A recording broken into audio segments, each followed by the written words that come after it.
Irmãos, vamos estudar a palavra de Deus? Evangelho de João, capítulo 11, por favor. Evangelho de João, capítulo 11. Os versículos são do versículo 38 em diante.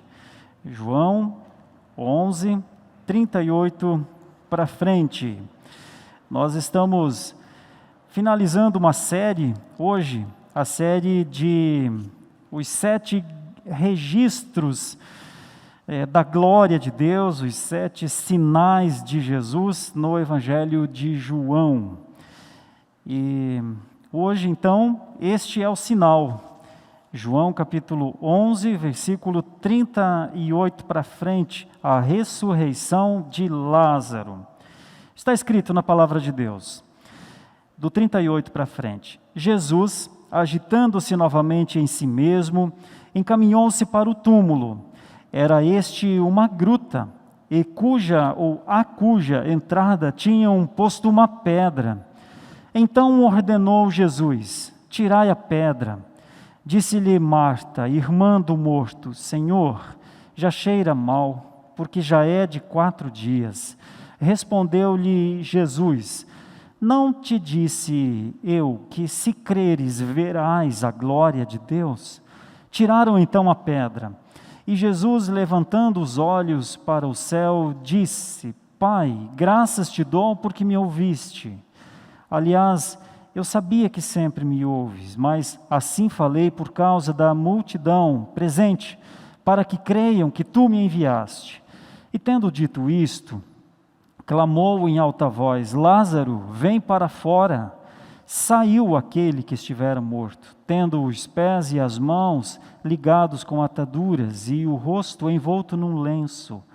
Então lhes ordenou Jesus: desatai-o e deixai-o ir. Muitos, pois, entre os judeus que tinham vindo visitar Maria, vendo o que fizera Jesus, creram nele. Outros, porém, foram ter com os fariseus e lhes contaram dos feitos que Jesus realizara. Meus queridos irmãos e irmãs, este certamente é o sinal mais impactante para a época e também para nós, que é a ressurreição de um homem, a ressurreição do amigo, a ressurreição de Lázaro. É importante que se faça um breve contexto sobre isso, né? O sepulcro palestino normalmente era dentro de uma rocha. E por conta disso, dentro desta rocha, havia uma espécie de... como se fossem gavetas, mas na rocha, sem portinholas, mas os corpos, os cadáveres ficavam lá dentro.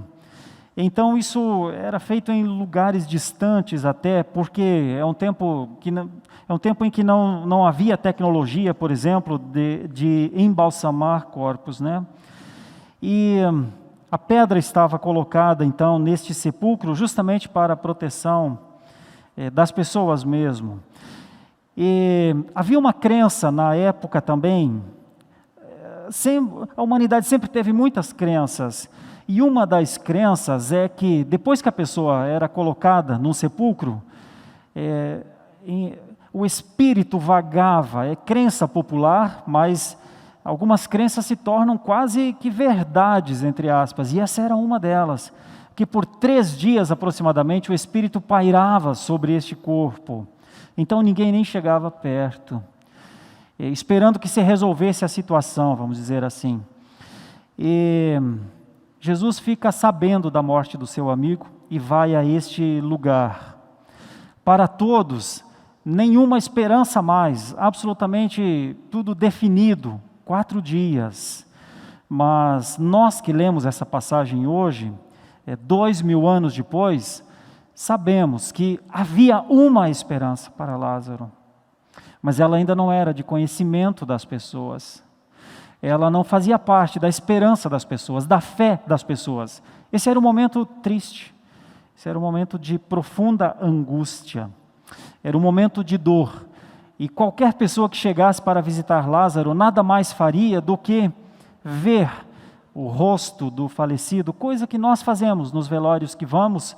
Normalmente paramos ao lado da pessoa falecida e ficamos vendo, às vezes nos lembrando do tempo em que convivemos, quando amigos, ou algo neste sentido.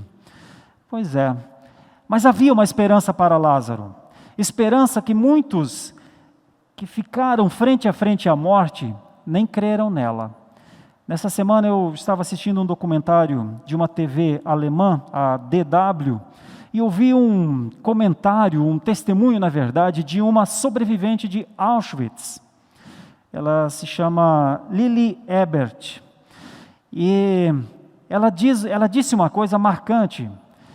Ela disse: quando éramos levados para o campo de concentração, nós sentíamos uma esperança, porque pensávamos, vamos para um lugar melhor do que este, porque o nazismo lhes impunha uma opressão muito forte. Quando eles entravam nos trens, eles falavam uns para os outros: vamos para um lugar melhor. Quando eles chegavam no campo de concentração, eles ficavam com as suas famílias próximos, se possível, ainda mantinham alguma esperança.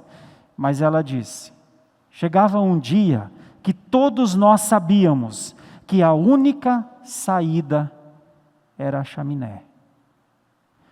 Essa é uma das frases mais tristes.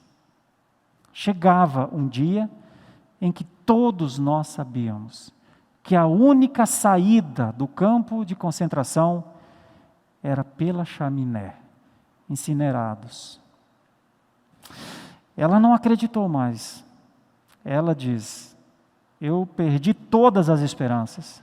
Todos perdemos as esperanças. Ela foi agraciada, Lili Ebert foi agraciada pelo fim da Segunda Guerra Mundial, e então pôde sair, está viva, está comemorando agora isso. Mas 6 milhões enfrentaram esse inimigo e não tiveram essa possibilidade. Uma dessas pessoas é Anne Frank. Nessa semana, o reverendo Jorge Canilhas nos falou, estava lendo, acho que leu até o diário de Anne Frank. Eu convido os irmãos a lerem, se possível, é uma obra disponível, o diário de Anne Frank. Aquela mocinha não teve também essa condição de viver. Eu estive lá, na sua casa, dá uma tristeza só de entrar naquele lugar. Os quarteirões são ocupados por filas, o mundo inteiro vai ver a casa de Anne Frank. E no seu diário ela conta as tristezas de chegar um momento, num primeiro momento se espera, isso vai passar, mas lá daquela janela em que ela ficava, olhando para uma árvore que acabou de cair alguns anos atrás, ela via os pássaros chegarem, irem embora, ela via a primavera chegar, o outono, o inverno, o verão, e ela estava ali. Até o dia em que ela também foi para um campo de concentração e foi morta lá. Então, a esperança, a possibilidade de romper esse momento, o mais triste certamente para todos nós, não é para muitos, não foi para muitos. E desde a queda a humanidade enfrenta isso. Nós somos lembrados da morte. Neste momento, nosso país supera 75 mil mortes.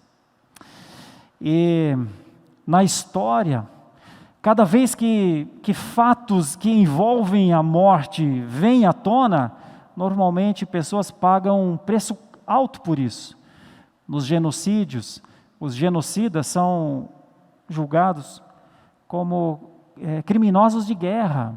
Agora há pouquinho, nós também vimos um noticiário, 80 anos de um genocídio que aconteceu no leste europeu, agora, nessa semana que passou. A morte sempre incomoda a gente. E nós somos lembrados da morte nas epidemias, nós somos lembrados acerca da morte quando nos prevenimos contra ela. Nossas máscaras nos lembram que temos um inimigo mortal. Nosso problema não é o vírus, é a morte. É o que o vírus causa. E quando ficamos sabendo de como é feroz esse inimigo, só alguém completamente inconsequente não leva em consideração que ela pode atingir a qualquer um. Somos lembrados disso. E este é um momento para nos lembrarmos do poder de Deus em meio às situações mais dramáticas da vida. Hoje nós temos de nos lembrar deste poder de Deus para viver. Jesus chegou a uma família no ápice do problema, o maior dos problemas. Ele era esperado, se pensava que se ele chegasse antes, ele cuidaria do seu amigo. Uma das irmãs de Lázaro chega a dizer isso para Jesus: se o Senhor tivesse vindo antes. Ela não consegue pensar, entender o poder de Deus ali, no ápice da crise humana, na morte. É sobre isso que nós vamos ver. O que a ressurreição de Lázaro pode deixar de ensino para nós, que muitas vezes vemos este inimigo, e parece que ele é o vencedor. Parece não haver, muitos mesmo com máscaras hoje não acreditam mais na vida, porque mesmo com a proteção humana, parece que a morte é a vitoriosa. Olhando para uma passagem como essa, então, nós podemos ver algumas coisas. No texto que fala sobre a ressurreição de Lázaro, dos versículos 38 ao 42, o que é o ensino de Jesus para que nós possamos sobreviver? Bom, os comentaristas, os estudiosos dessa passagem, dividem esses versículos, do 38 ao 42, em 4 ou 5 partes. Isso nos ajuda didaticamente. Eu sempre faço também essa divisão em partes e normalmente sintetizo em 2 ao final. Então os comentaristas dizem, aqui nós temos um fato dramático, do versículo 38 ao 39, o mais dramático, a morte de um homem. Aqui nós temos uma promessa. Jesus, quando fala com a irmã de Lázaro, Jesus diz, mas você sabe, né, que quem crê vê a glória de Deus. Essa é uma palavra que carece de alguma explicação, porque o que era a glória de Deus que Jesus estava falando para essa mulher? Que ela poderia ver? Que fé permite ver glória de Deus? Então, aqui é um segundo aspecto. Tem um terceiro aspecto na passagem, que é quando Jesus fala com Deus, e não pede nada a Deus, louva a Deus, e diz, graças, Senhor, eu te dou, porque o Senhor me ouve. Tem um outro aspecto também na passagem, que é a autoridade de Jesus, que é quando ele em alta voz, é só nesse texto que nós temos essa expressão, e Jesus em alta voz, em grande voz, como provavelmente nunca se ouviu Jesus expressar, Lázaro, vem para fora, e um testemunho, o sinal gera um testemunho, uns creem e uns odeiam. É um sinal muito interessante, muito profundo, com um fato, uma promessa, um louvor, uma expressão de autoridade e um testemunho. Eu sintetizo essas ideias todas em 2. Parece que o sinal serviu para mostrar, naquele momento, que era possível ver a glória de Deus pela fé. Então, a primeira ideia é que é possível ver a glória de Deus pela fé, só temos de entender o que é glória de Deus. E a segunda ideia é que é possível crer no mediador por sua palavra. Então, as 2 ideias que eu gostaria de pensar nessa passagem. É possível ver a glória de Deus pela fé e é possível crer no mediador por conta da sua palavra. Ver a glória de Deus pela fé. Os versículos 38 para frente, irmãos, Olhemos para esses versículos, o 38, o 39, o 40 e até o 41, 42. Esses versículos parecem nos mostrar que Marta foi desafiada na sua fé. Todos diziam ter fé. A humanidade sempre disse possuir um tipo de esperança, mas parece-nos comum que é normal ter fé no que é possível. Mas como ter fé no impossível? Ter fé dentro do campo de possibilidades é um exercício. Mas como crer contra toda e qualquer possibilidade? Olhando para o texto, parece-nos que quando Jesus diz, tira a pedra, ou tirai a pedra, no versículo 39, a objeção de Marta é, Senhor, não fará bem para o Senhor ver o rosto do meu irmão agora, porque ele já está decomposto. Senhor, já se passaram 4 dias, o Senhor não merece isso, o Senhor não precisa fazer isso. Perceba que a objeção de Marta, num primeiro momento, parece ser, é uma das visões mais horrendas. O Senhor não precisa fazer isso. O Senhor já é nosso amigo. Se o Senhor tivesse vindo antes, talvez ele estivesse vivo, mas não foi possível. Agora, até onde o Senhor está, já é o suficiente. Não precisa fazer isso. O Senhor não precisa passar por isso. É muito difícil imaginar que Marta tivesse um pensamento além desse. Olhar para o texto já cheira mal, porque já é de 4 dias. Então essa é uma primeira linha de raciocínio que o Senhor Jesus vai confrontar. Como é que Jesus confronta essa limitação de concepção de Marta? Marta, ver as realidades espirituais é só para quem tem fé. Qual realidade espiritual poderia haver numa situação como esta? Será que o Senhor Jesus estaria dizendo, Marta, eu suporto. Marta, não se preocupe comigo. Marta, ele era meu amigo. Certamente, muito mais do que isso. Por isso que ver a glória de Deus, contemplar realidades espirituais, crer que é possível, não porque eu quero, porque, meus irmãos, não tenhamos dúvida, Marta quis a vida do seu irmão enquanto ele estava vivo. Depois era uma questão de cuidar do funeral e sofrer a dor. A reconhecer que o inimigo venceu, a reconhecer que para isso não tem solução. Aliás, é ditado popular, para tudo tem solução, só não há solução para a morte. É um ditado que a gente ouve muito. Esse era o ambiente que o Senhor Jesus encontrou. Este foi o ambiente para o sinal da glória de Deus. O ambiente da completa desesperança. Interessante na passagem é que, mesmo objetando a palavra de Jesus, eles tiraram a pedra. Está escrito no versículo 41, tiraram a pedra. E Jesus, antes de entrar, fala com Deus. Pai, graças te dou porque me ouviste. Certamente a presença de Jesus gerou nas pessoas que ouviam andar sempre muitas dúvidas, muitas perguntas, e aqui mais uma vez, certamente gerou naqueles que viram essa expressão algo muito estranho.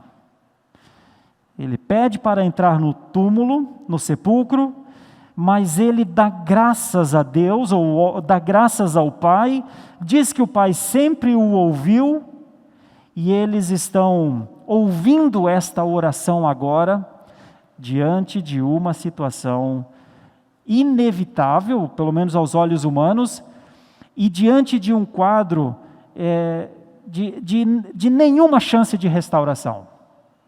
Há muitos anos atrás, eu escrevi uma canção que fala disso, Nós quase conseguimos cantar essa canção hoje, não deu tempo de eu passar para o LG, mas eu vou ler um pouquinho dessa canção, pelo menos uma parte.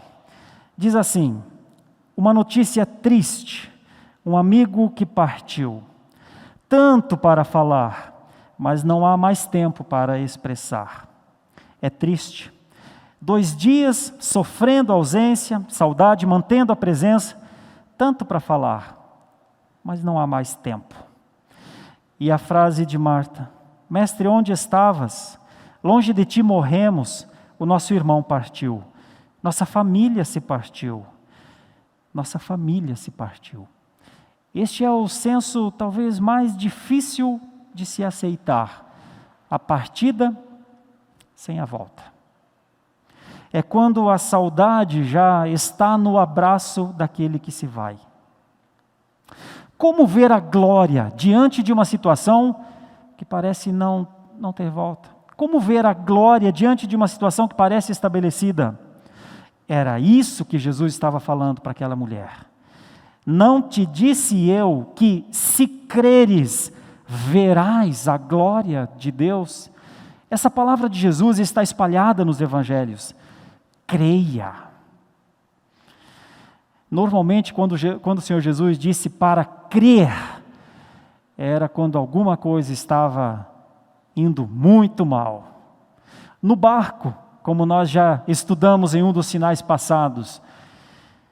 Onde está a tua fé, Pedro? Precisa crer.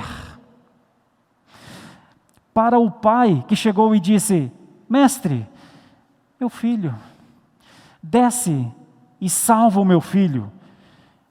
O Senhor Jesus disse: creia, o teu filho vive. E muitas vezes, mesmo sem falar, creia, o Senhor Jesus deixou transparecer: é possível que coisas aconteçam além até mesmo do que vocês peçam. Gente, não há mais vinho na festa. É momento de vergonha. Os noivos, o que dirão aos convidados? Encham as talhas de água, levem ao mestre-sala. Gente, tem vinho aqui. A Bíblia diz que isso foi feito para que os seus discípulos crescem. Ele nem precisou dizer creiam, eles viram. Quando aquele homem estava no tanque de Betesda, quase 40 anos, o que você está fazendo aqui? Olha, eu queria ser curado, mas sempre alguém entra antes de mim. E eu estou aqui. Toma o teu leito, anda. Precisaria falar alguma coisa? Era só ver. Aquele homem, ali à margem da festa, cego. Os discípulos dizem: Senhor, ele pecou, é isso, né? Ou os seus pais pecaram, ele está pagando um preço, não é? O Senhor Jesus diz: a questão é outra. A questão é a glória. Isso foi para que a glória se manifestasse. Esse é o poder da glória. Quando o Senhor Jesus põe com a sua saliva o lodo no rosto e diz: vai, lava-te no tanque de Siloé. Ele testemunha depois, as pessoas que perguntam: você não é o que estava sentado pedindo esmolas? Eu sou. Mas como você está vendo? Porque o homem chamado Jesus disse: vai ao tanque, lava-te. Eu fui, eu voltei e eu estou vendo. Os fariseus depois perguntam: não é possível. Chamam os pais: não é possível. E ele diz: estranho é vocês acharem isso impossível. Estão me interrogando por quê? Também querem tornar-se discípulos dele? Eles ficam irritadíssimos com o ex-cego de nascença e dizem: discípulo dele és tu, nós somos discípulos de Moisés. E então o cego diz: olha, só alguém da parte de Deus pode fazer isso, viu? Vocês deveriam saber disso. Ver a glória de Deus nessa passagem não é ver alguma coisa extraordinária da natureza, por exemplo, é ver transformações em pequenos fatos e em grandes fatos que mostra o poder de Deus. Ver a glória de Deus aqui nada mais é do que: Marta, não te disse eu que se cresceis, veríeis transformações inimagináveis? Jesus já está apontando para o irmão o que ele vai fazer com o irmão, a vida que ele dará ao irmão, mesmo que ela ainda não creia. Então essa é a primeira parte do sinal. É possível ver a glória de Deus pela fé. Sem fé é impossível contemplar a glória de Deus. Sem fé, os grandes fatos são atribuídos ao acaso, as responsabilidades das pessoas, ou mesmo as responsabilidades pessoais. Mas o Senhor Jesus parece querer ensinar aqui que é realmente preciso ver a glória de Deus. Ao povo de Deus é esperado que eles contemplem a glória de Deus. Um dia nós contemplaremos a glória de Deus em glória com o Senhor. Será o tempo da plenitude. Enquanto isso não acontecer, foi-nos dado o privilégio de ver o poder de Deus. Bom, isso aconteceria logo a seguir, que é a segunda parte da meditação, do versículo 43 para frente. E tendo dito isto, clamou em alta voz: Lázaro, vem para fora. No original, bem no original mesmo, ali no grego, como está no grego, parece até que foi mais simples do que isso. Parece que Jesus disse assim: Lázaro, aqui fora. Lázaro. É como quando alguém chega e bate na porta de uma casa e diz: olá, bom dia, ou de casa. Ou quando alguém chega e toca uma campainha e aquele que está dentro ouve que tem alguém do lado de fora. O sentido é: a vida está aqui. Lázaro, a voz de Jesus, o grito de Jesus, é a vida atraindo, ou a vida sugando a morte, ou a vida trazendo da morte. Lázaro, vida, é mais ou menos essa a ideia da palavra. É como quando Deus disse: luz, exista. Não foi como dizer assim: luz, venha da escuridão, haja, seja. Lázaro, aqui, fora. É um conceito que nós temos da vitória da vida. Por isso nós olhamos para essa passagem e vemos que o poder de Jesus está na sua voz, na sua palavra. É a sua palavra que desperta mortos. É pela palavra. A palavra vida, a palavra zoen do grego, a palavra viver, a palavra eternidade, é uma palavra que pertence a Deus. E é esta palavra que Lázaro ouve. Como é que Lázaro ouve a palavra de Jesus? É aí que está o grande sinal. Era isso que Jesus queria mostrar, que o limite da humanidade pode não ser aquilo que a humanidade pensa que é. O limite da humanidade pode ser a vida, mas para aqueles que estavam ali, para as mulheres que estavam chorando, para as pessoas que vieram visitar, aquele morto jamais ouviria alguma coisa, porque morto estava. Mas esta é a passagem que dá base para que compreendamos melhor um outro texto bíblico que diz: morte, morte, onde está a tua vitória? Todo funeral, de certa forma, parece celebrar a morte, ou aceitar a morte, ou parece de alguma maneira uma conformação com a morte. Normalmente as pessoas estão de cabeça baixa, normalmente as pessoas estão entristecidas, seja pela saudade, seja pela fatalidade e muitas vezes pela completa desesperança. Mas essa é uma passagem que mostra que em Jesus, na palavra de Jesus, sempre haverá esperança para viver. Por isso, esse foi um sinal visível. Isso também está narrado. Depois Paulo vai falar de sinais como esse na segunda carta aos Coríntios. Mas gerou nos fariseus, alguns deles, fé. Gerou neles fé. E em outros gerou ódio. Eu quero caminhar para a conclusão dessa ideia, meus irmãos, com uma breve conclusão e algumas aplicações. A conclusão não é tão breve, mas a aplicação é: este foi um sinal que causou diretamente a cruz de Cristo. Esse foi o último sinal de Jesus antes da cruz. Nos sinóticos, que é Mateus, Marcos e Lucas, o último grande feito que os fariseus disseram: não tem jeito. Nós temos de matar esse homem, é impossível conviver com esse homem, foi a purificação do templo.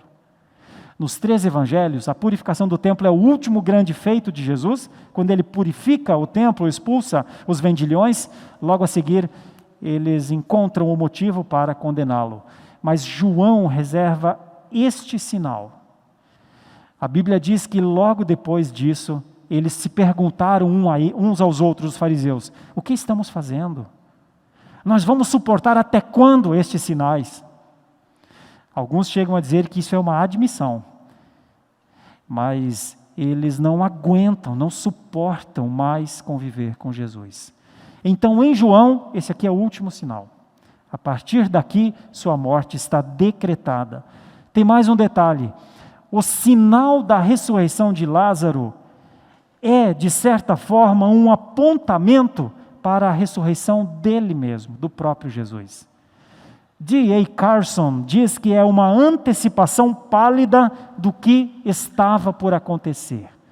A ressurreição de Lázaro é um anúncio da sua própria ressurreição. Então nós temos algumas coisas aqui, dá para concluir pensando em algumas coisas. Na ressurreição de Lázaro, Jesus desafiou a fé de Marta. Ele perguntou a ela: você lembra das coisas que você mesmo ouviu? Se crer, verá a glória de Deus. Nós temos um lamento de Jesus, um momento, uma tristeza de Jesus, uma angústia de alma. Nós temos a adoração de Maria, nós temos a incredulidade e também a fé de alguns judeus. Nós temos as palavras de Jesus, para quem ele se dirigiu nessa passagem. Se dirigiu à multidão, ordenou à multidão: tira a pedra. Se dirigiu a Maria: Maria, você precisa crer mais. Se dirigiu ao próprio Deus, louvando ao Senhor, e se dirigiu a Lázaro: viva Lázaro. Nós percebemos aqui nessa passagem coisas que remetem à nossa vida, à nossa futura ressurreição. Aquilo que Jesus executou em Lázaro, aquilo que Jesus viveu na sua morte e ressurreição, é a promessa. Por isso que a igreja prega a Jesus Cristo, porque a igreja prega a vida. A igreja anuncia Jesus Cristo porque ela crê na possibilidade que mortos viverão.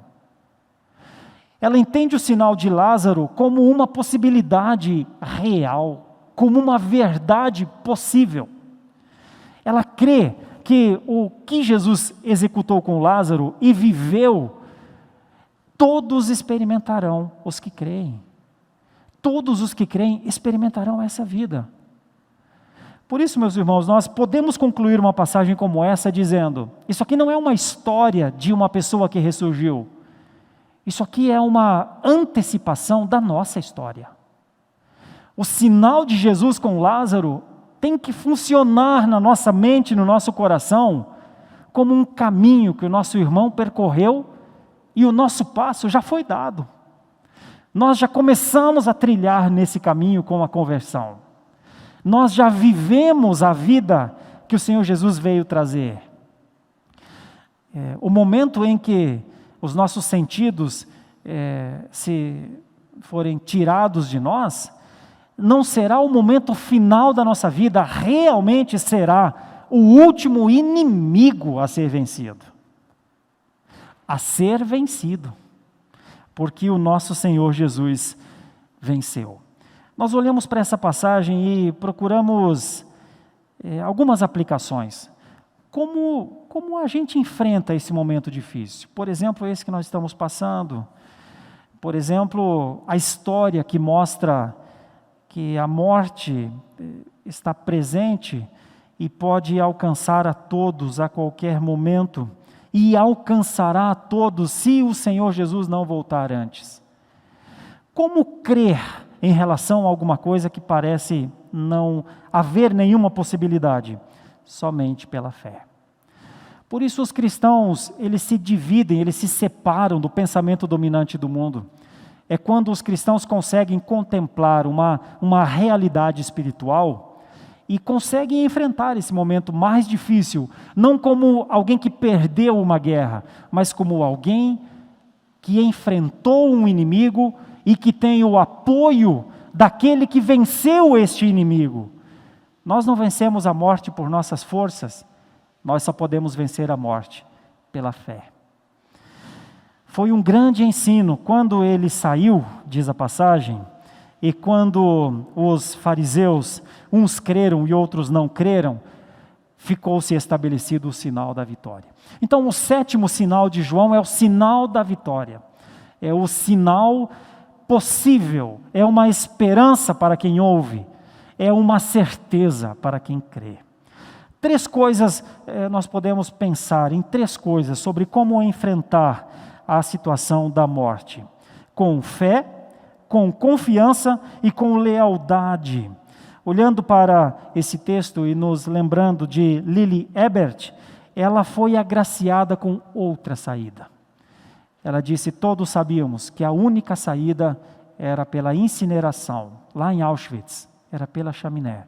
Mas veja, nem ela acreditava que poderia ser salva, até o dia em que os exércitos bateram a porta de Auschwitz. E ela está viva até hoje. Veja só, nós fomos agraciados pela vida eterna. Lily Ebert, se não crer, morrerá em breve, porque já está avançadíssima em dias, morrerá em breve. E teve a oportunidade de viver mais 80 anos para crer. Eu tive a impressão pela reportagem que ela crê, mas é uma impressão só. Se ela aproveitou os 80 anos de vida depois de Auschwitz, ela vai aproveitar aquilo que eu e você já temos, a vida eterna.